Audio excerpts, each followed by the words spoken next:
우리는 계속해서 민수기 말씀을 통해서 은혜를 나누고 있는데요. 민수기는 이스라엘 백성들이 광야에서 방황했던 40년의 시간을 기록한 책입니다. 그 중에서도 오늘 본문 말씀에는 특별히 붉은 암송아지의 규례를 담고 있습니다. 이 특별한 규례는 9절의 말씀처럼요, 부정을 씻는 속죄제에 해당하는 규례인데요. 성경에서 이곳에만 기록되어 있는 제사 규례입니다.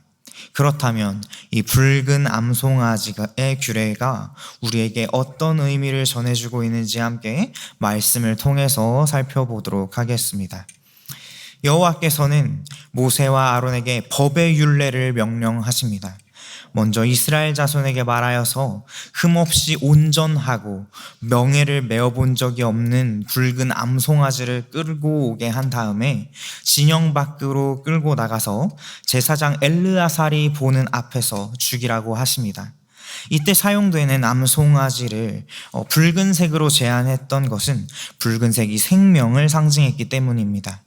그러나 비록 붉은 암송아지라고 할지라도 붉은색 이외의 털이 3개만 있어도 부정한 것으로 취급되어서 속죄제의 제물로 사용하지 못했다고 합니다. 계속해서 여호와께서는 죽임당한 암송아지의 피를 손가락에 찍어서 회막 앞을 향하여 7번 뿌리고 그 암소를 불사르되 가죽과 고기와 피와 똥까지 불에 태우라고 하십니다. 이때 백향목과 우슬초와 홍색실을 함께 태워서 제를 만드는데요, 이렇게 만든 제는 보관해 두었다가 필요한 만큼 깨끗한 물에 섞어서 부정한 자들을 씻어내는 물로 사용되었습니다. 보통 속죄제라고 하면 숫송아지를 제물로 드리는 것이 일반적입니다. 그러나 시체를 만져서 부정하게 된 자들을 위하여서는 방금 살펴본 붉은 암송아지로 드리는 특별한 속죄제를 드리게 됩니다.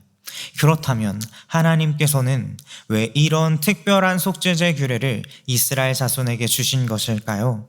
이를 알기 위해서는 지금 이스라엘 백성들이 처한 상황을 알 필요가 있습니다.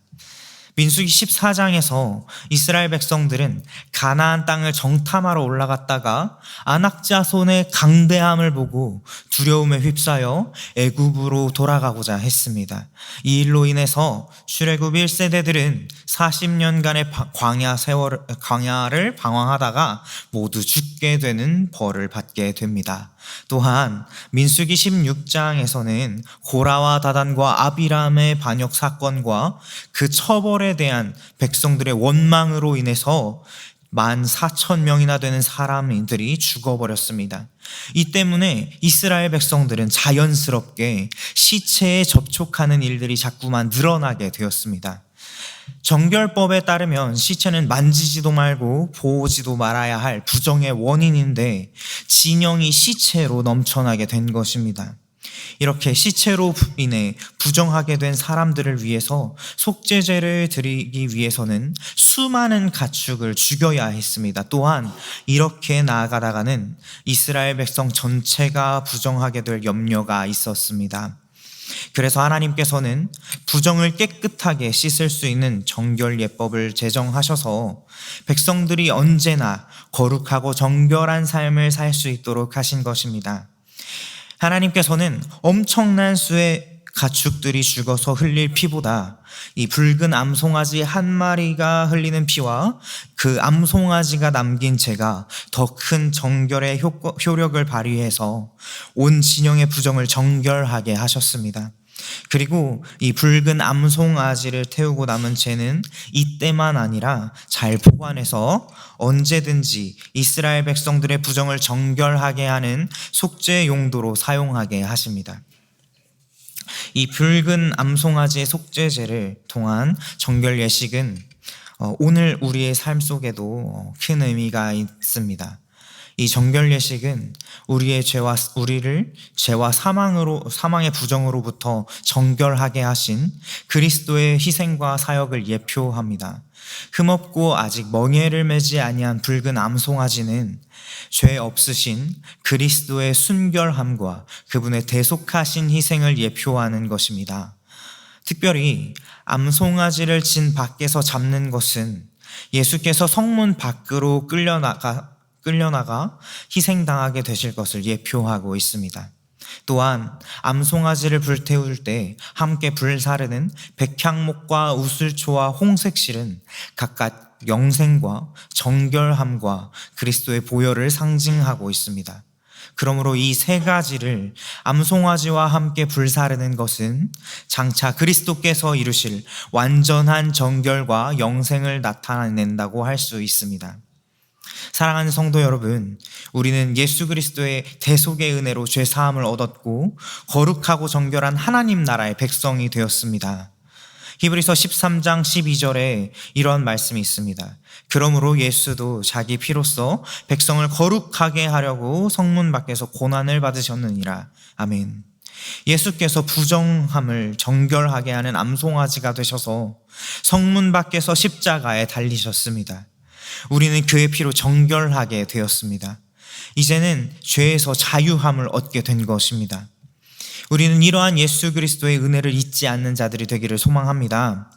또한 거듭난 하나님의 나라의 백성으로서 거룩함과 정결함을 잃지 않는 자들이 되기를 소망합니다. 계속해서 말씀을 살펴보도록 하겠습니다. 오늘 본문 말씀 11절부터 19절까지의 말씀은 암송아지를 태운 재로 만든 잿물의 용도와 사용법, 그리고 시체를 만지고도 정결 예식을 행하지 않는 자들에 대한 경고를 담고 있습니다. 암송아지의 재를 물에 섞어서 만든 그 정결하게 하는 물은 11절에 나오는 시체 만진 자, 14절에 죽은 자의 장막에 들어간 자, 또한 그곳에 있는 그릇, 16절에 죽은 자의 뼈나 무덤을 만진 자와 같이 시체로 인해 부정하게 된 사람이나 물건을 정결하게 하는 데 사용되었습니다. 이러한 사실을 통해서 우리는 하나님께서 산자와 죽은 자를 매우 엄격하게 구별하고 계심을 알 수 있습니다. 가족이나 이웃이 죽었을 때 그 시체를 장례하고 무덤에 안치하는 일은 아주 당연하고도 피할 수 없는 일입니다. 그럼에도 불구하고 하나님께서는 시체에 접촉한 사람들뿐 아니라 그 영향 아래에 있는 사람들이나 물건까지도 부정하다고 규정하셨습니다. 도대체 하나님께서는 죽음을 왜 이렇게까지 구별하고 계신 것일까요? 그것은 바로 죽음이 처음 이 세상에 임하였던 그 이유 때문이었습니다.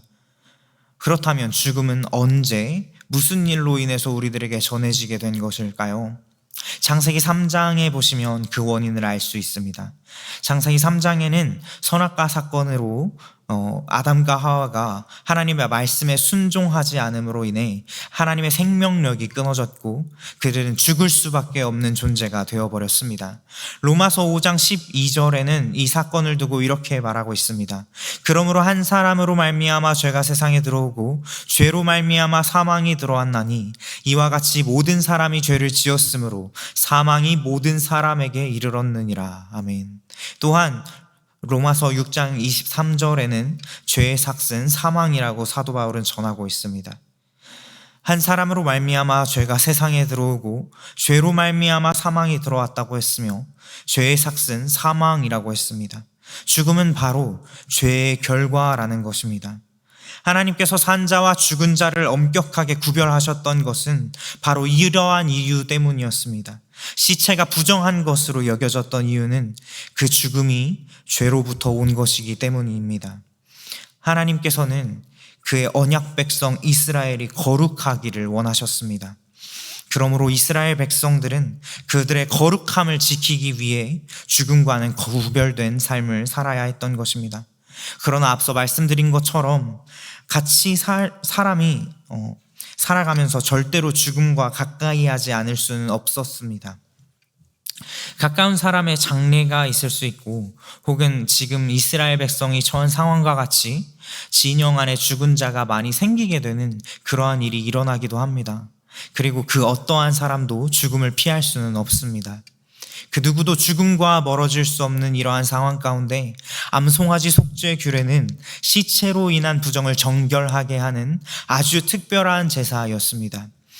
바로 죽음을 이기는 승리가 암송아지의 희생 제사에 있었다는 것입니다. 이것은 우리에게도 마찬가지입니다. 우리 또한 그 누구도 죄와 사망의 권세에서 자유로울 수 없습니다. 우리는 죄인이며 죽을 수밖에 없는 존재였습니다. 그러나 예수 그리스도께서 붉은 암송아지와 같이 성문 밖에서 십자가에 못 박히심으로 우리는 죄사함을 얻게 되었습니다.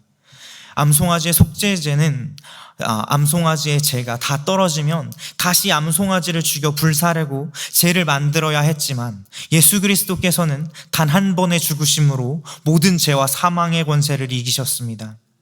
사랑하는 성도 여러분, 영생을 사모하시기를 바랍니다. 하나님께서는 죽음을 원수로 여기십니다. 죽음은 죄의 결과로 들어온 것이기 때문입니다. 우리는 예수 그리스도의 죽으심과 부활로 인해 죄 사함을 얻고 영생을 살게 되었습니다. 우리는 창조되었던 그 모습 그대로 회복될 것입니다. 그리스도의 보혈을 의지하여 날마다 죄를 회개하고 정결하여져서 영생함을 누리시는 저와 여러분들이 되기를 간절히 소망합니다. 네, 말씀으로 돌아가겠습니다. 오늘 본문 말씀 민수기 19장 17절부터 18절까지의 말씀을 함께 읽겠습니다. 17절부터 18절까지 말씀입니다. 그 부정한 자를 위하여 죄를 깨끗하게 하려고 불사른 죄를 가져다가 흐르는 물과 함께 그릇에 담고 정결한 자가 우슬초를 가져다가 그 물을 찍어 장막과 그 모든 기구와 거기 있는 사람들에게 뿌리고 또 뼈나 죽임을 당한 자나 시체나 무덤을 만진 자에게 뿌리되. 아멘. 그 부정한 자를 위하여 죄를 깨끗하게 하기 위해 불사른 죄를 가져다가 흐르는 물과 함께 그릇에 담고 정결한 자가 그것을 뿌려 장막과 기구와 사람들을 정결하게 하라고 말씀하십니다. 여기서 물은 히브리적으로 진리를 상징합니다. 진리는 하나님의 말씀을 의미하죠. 또한 말씀이 육신되어 이 땅 가운데 오신 예수 그리스도를 떠올리게 합니다. 요한복음 8장 32절에는 이러한 말씀이 있습니다. 진리를 알지니 진리가 너희를 자유롭게 하리라. 아멘. 그렇습니다. 진리는 우리를 자유롭게 합니다. 예수님께서는 죄를 범하는 자마다 죄의 종이라고 말씀하셨습니다. 우리가 말씀으로부터 진리로부터 멀어지면 멀어질수록 죄에게 자유를 빼앗기게 됩니다. 우리는 말씀을 의지하여야만 죄에서 자유를 얻을 수 있게 됩니다. 다른 자유가 아닙니다. 말씀대로 순종할 수 있는 자유를 얻게 되는 것입니다. 죄는 하나님의 말씀에 순종하지 않는 마음에서 오는 것입니다. 죄의 종이 되었다는 것은 하나님의 말씀대로 순종할 자유를 빼앗겼다는 것입니다.